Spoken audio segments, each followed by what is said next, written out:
ప్రతి మనిషికి రెండు మార్గాలు ఉంటాయి. ఒకటి పరలోకము, రెండోది పాతాళం.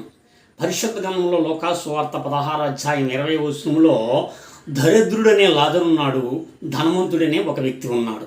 ధనవంతుడనే వ్యక్తి ఉన్నంతరాన్ని పరలోక రాజ్యం ఉంటుందని అనుకోకూడదు. మనకు కూడా చాలామంది పదవి ఉండొచ్చు, బంధువులు ఉండొచ్చు, ఉద్యోగం ఉండొచ్చు, చాలా అందం ఉండొచ్చు, గొప్ప పేరు ఉండొచ్చు, గొప్ప ప్రతిష్ఠ ఉండొచ్చు, లేకపోతే పెద్ద భక్తిపరుడుగా అనుకోవచ్చు.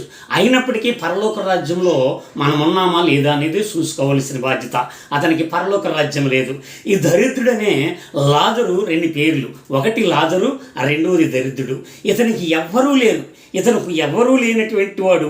ఇతనికి ఆరోగ్యం లేదు, తిండి లేదు, బంధువులు లేరు, కష్టాలు ఉన్నాయి. అంతేకాదు అతను పరిసర చేయడానికి కుక్కలు ఉన్నాయి.